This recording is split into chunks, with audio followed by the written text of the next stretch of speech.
On the road again to Texas. Or not quite, I actually love Texas. Would love to go back there. Let me, before I do that though, make a wild left turn. Oh, out the pocket. All right, so I have finished a very, very busy, productive day at work.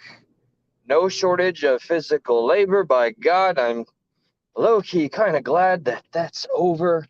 Oh, let's put headlights on. I hear that helps when it's dark and you're driving. So let's see. Okay, what did I put in my description? Kind of pigeonholed myself, didn't I? So first, I'd like to say the live with Cfowls was 100% awesome. Nothing but two thumbs up.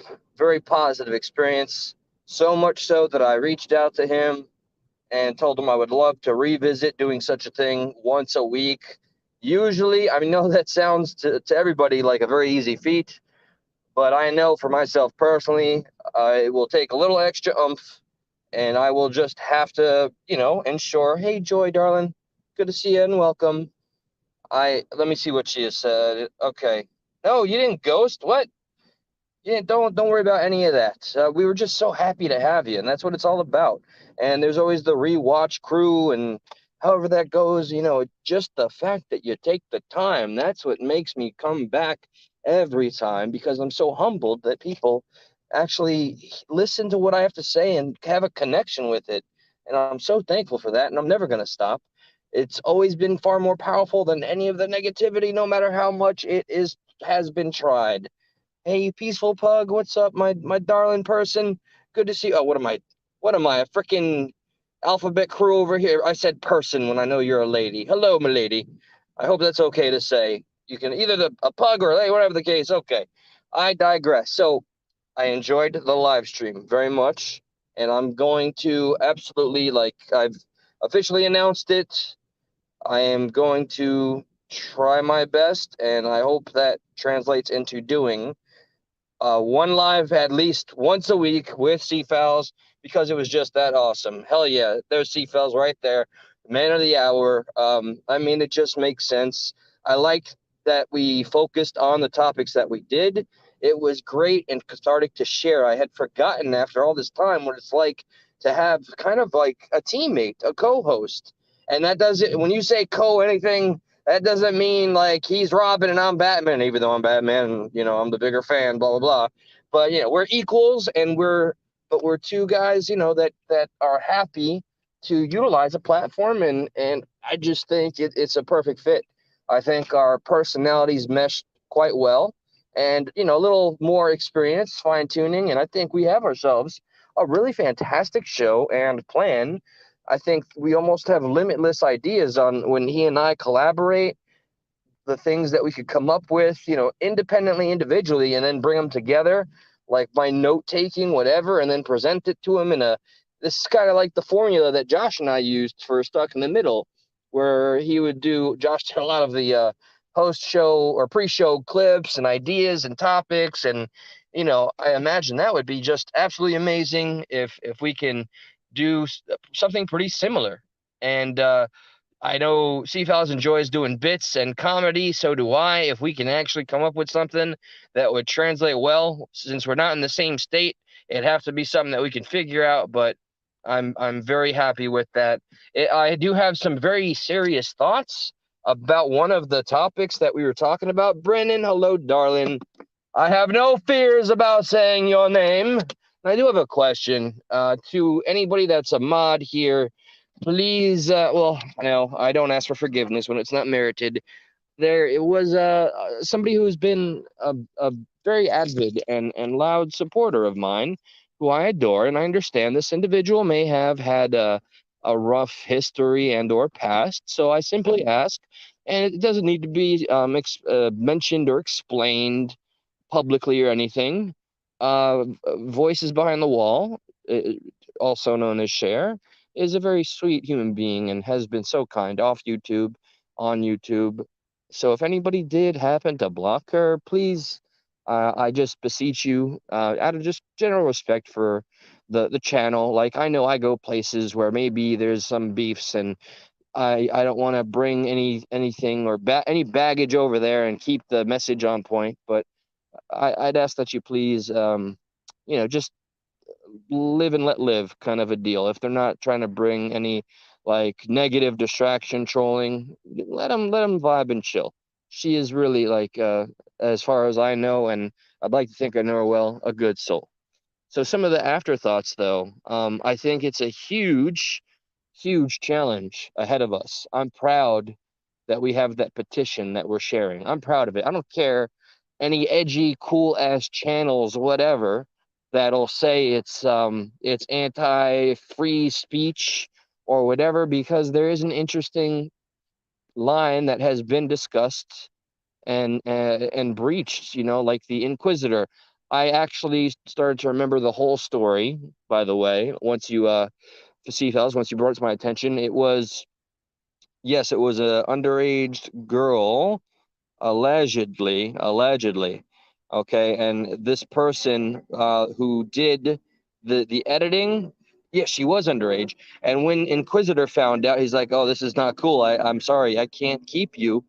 I can't work with somebody. And he even did like, let's say, a positive endorsement, like, I could recommend you. She was so sour about this girl who was anonymous for a spell, and people were so outraged after Inquisitor did in fact take his own life tragically. Before, or was it before? Yeah, it was before this happened. It gets juicier.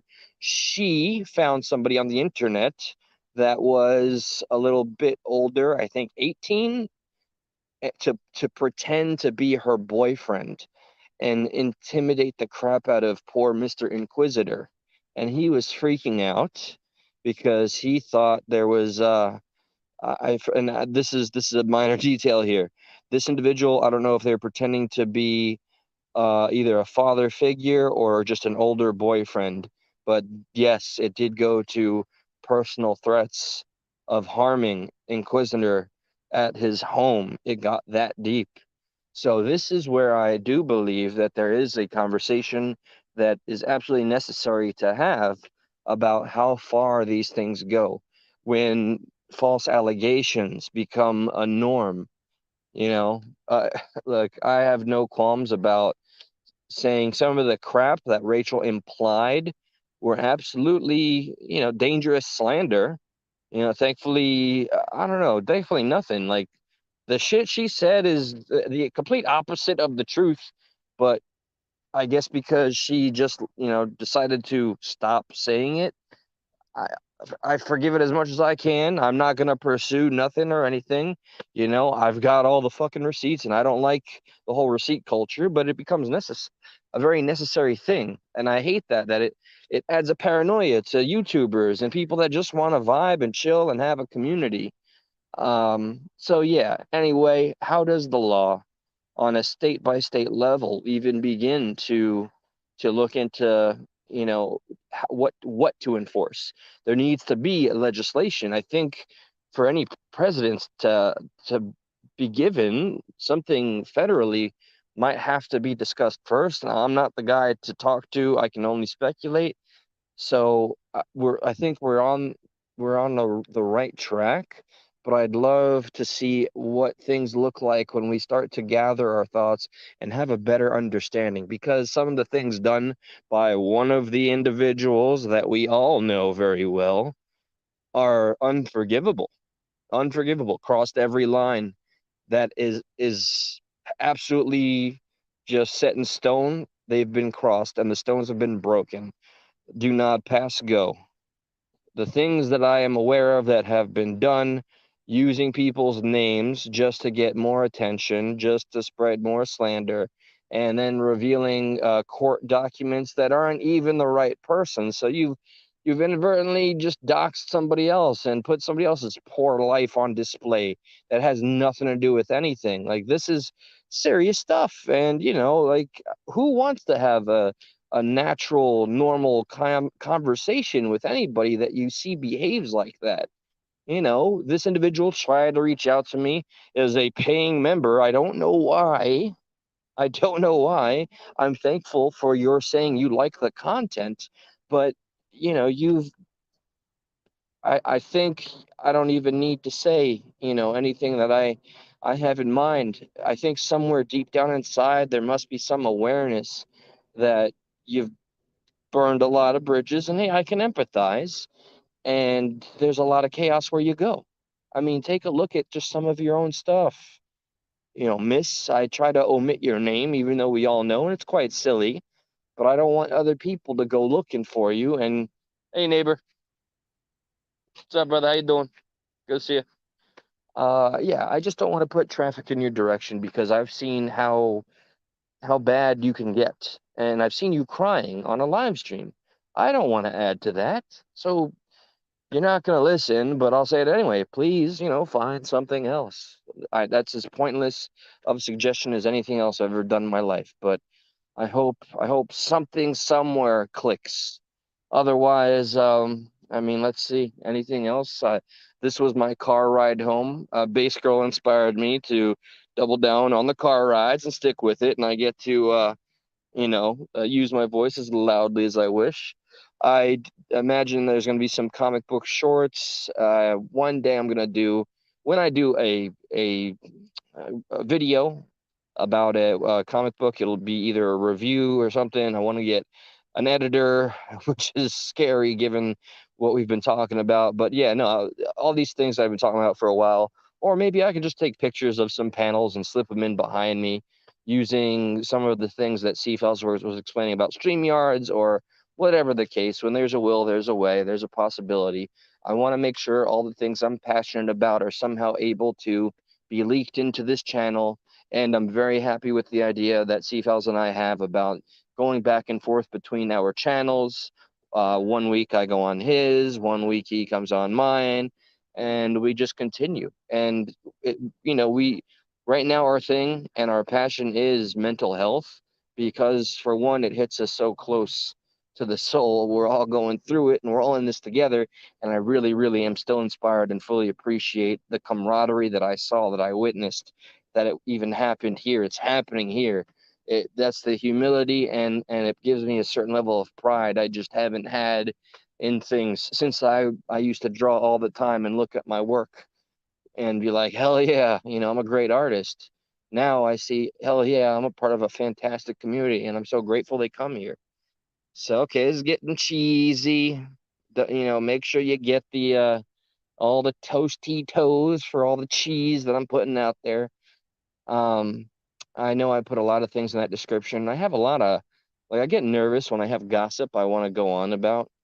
Like, check it. I've been following oh, I hate saying this name because of what's attached with it, but Ryan Upchurch going after Tom McDonald and like I want to talk about it, but I don't want like a repeat of some of the insanity. But again, I think Cfowls and I and Brennan, we've all made it clear with our message, our consistent message, perception is truly power. And that being the case, that means it's how we choose to observe things. And when the negativity comes after us, we remain in control. No matter what they say to try to chip away at us, could mean nothing if we let it mean nothing.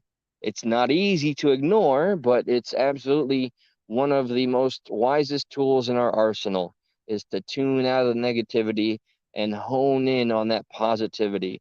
And as I look around me right now, there's no shortage of it. Yo, no yarmulke, no cap. And by God, I love that song Facts, bro. I mean, how could anybody hate on that? I seen like all these cheesy mainstream outlets hating on it. And okay, here's a little up church gossip, and it ain't that deep, it ain't that serious, but there is a React channel. He's got a very impressive 66 point something thousand watchers, subscribers, and he made a very sad video, the first of its kind, where he was following Ryan Upchurch's Instagram and says, "I'm sorry, I can't follow him anymore because he's dropping like the N bombs very casually." Now this opens up conversation, right? Like lo and behold, no matter what, we all feel like, we have something to say. Some of us are very afraid on how we say it, but I'd love opinions on this one since I already got into it. I am absolutely all for it. Please, what do you think? Now, I looked at some of the comments of his video, not all positive. Definitely some ride or die hard Creek Squad fellas in there, and they're like, "Oh, you really gonna be?" And this is an African American man here, okay? That's the PC version of me talking. It's a black dude, okay? And some of the comments from obviously country folk are like, "You're really gonna let that word trigger you, dog? You guys use it every other word in your music and your sentences." And I guess my stance is, while you may hear it often, it's their word. It is their word. It's always a word I've been uncomfortable with. Yes, I'm documented as saying NIGGA once way back when Bernie Sanders was running against Ben Carson. I'll never live it down. It's still there forever. So let's just put that out there. But yeah, I don't think it's ours to use. And that's just my stance. It might not be a popular one. Some people very well may think like, oh, it's just, use the same thought process about trolls saying negative stuff to them. Like, words don't have power unless you give them power. But I guess this one to me is one of those words that is just, it's not my place to throw around and use, even if it was a term of endearment. That's my non-controversial or controversial take, depending on who you ask. Even if I was called the word in a happy way or something, I don't know that I would use it in response. Old story I used to say in seventh grade, my best friend Matt. Okay, I said, "What's?" I got overly comfortable and said, "What's up?" And he didn't like it. And then, I just stopped using it right there. So I'm very curious, what do you guys think? Was this man who has a very impressive reaction channel in the right by completely unfollowing and no longer reacting to the entirety of Upchurch because of his use of this word on his Instagram? And it's verified, it's really him. And there was a second thing I had, but I may very well lose it. Too many thoughts swimming around, and I'm eager to get home. But I guess this just shows, how much can be covered on this channel. Blah, blah, so on and so forth. With that, let me see who I can say goodbye to. Peaceful Pug, Just Me Joy, LNC, Brennan, I'm White Dragon. I saw you in there, buddy. I get, I'm proud that I got, like a core unit. There's still other names that I can expect every now and again, but I I remember the early version of me on YouTube, really obsessed. I used to check every single day, multiple times a day. Oh my God, how many subs do I have? How many have I lost? How many have I gained? It was a disgusting existence, and it's a huge liberation to honestly not care and just know I got good people. I don't monetize a damn thing, so I'm honestly, like, truly having a good community is the only backbone I need aside from having my own. So with that, guys, much love, much peace. Everybody be well. There will be more topics, maybe some juicy stuff, but let's stay on point as much as we can. Everybody, do take care. Maxwell, big love. Peace out, my brother. Catch y'all later. And here's the